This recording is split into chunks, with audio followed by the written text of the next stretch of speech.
you have the government shutdown and showing the dysfunction there. On the other hand, you have the national debt hitting 38 trillion, showing dysfunction there, and then the two are kind of combined in that way.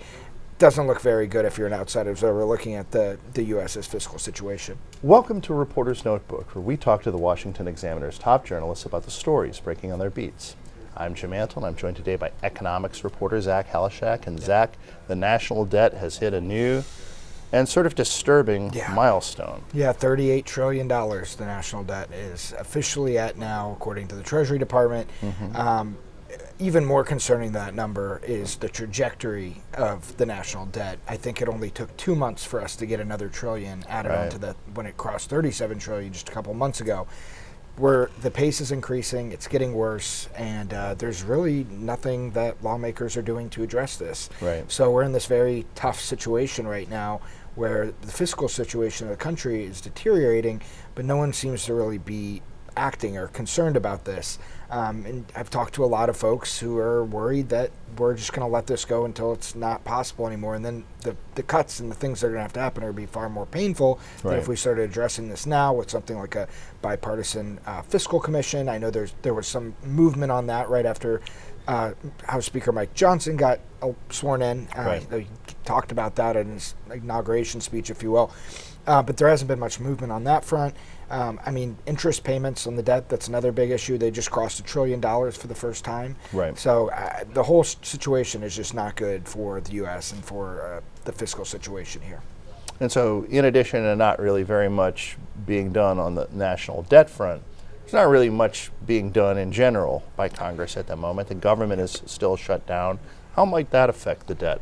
Yeah, we're like 3 weeks into the shutdown now, and there's no end in sight. And, a lot of people, when you think of a government shutdown, the government closing, workers not getting paid, you think, this could be good for the deficit. Save money, right? Yeah, the one silver linings could save money, but that's just not the case. Actually, the opposite is true. During government shutdowns, all those workers end up getting paid again. Right. All this kind of goes back, snaps back to what it was, and it's, that, but add on to the lost productivity. An example is like some agency that has a deadline for a project and ends in December and they need to get it done by then.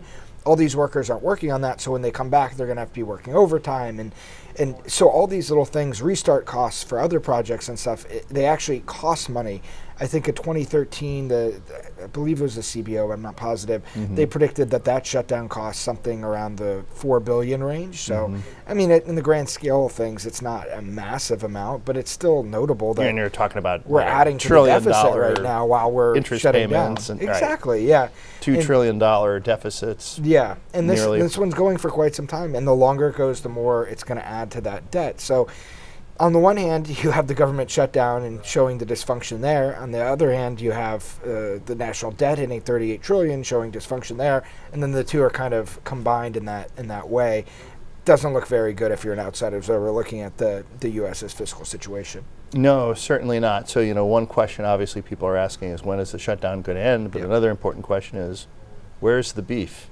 Yeah, the beef. That's actually been in the news quite a bit. We have Trump trying to import beef from Argentina as kind of part of this big plan to prop up the Argentine government, which is failing right now or having some issues. Beef ranchers aren't happy about that. They want U.S. beef.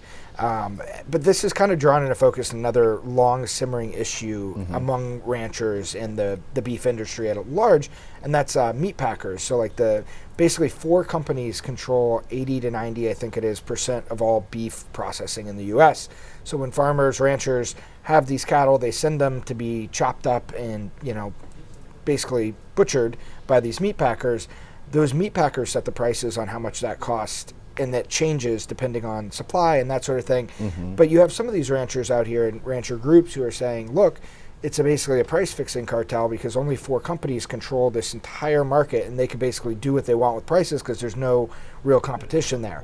I've talked to other people who say that's kind of bunk. That's not really true. It's a mischaracterization of the situation. Really, it's the free market working. Yes, prices go up when there are changes in supply and demand, but it's really a market thing, and there's no real evidence that these companies are colluding. There's been lawsuits. No collusion. No collusion. Yes, Right. famously. But there's been lawsuits back and forth, and there's no real answer as to what exactly is going on here.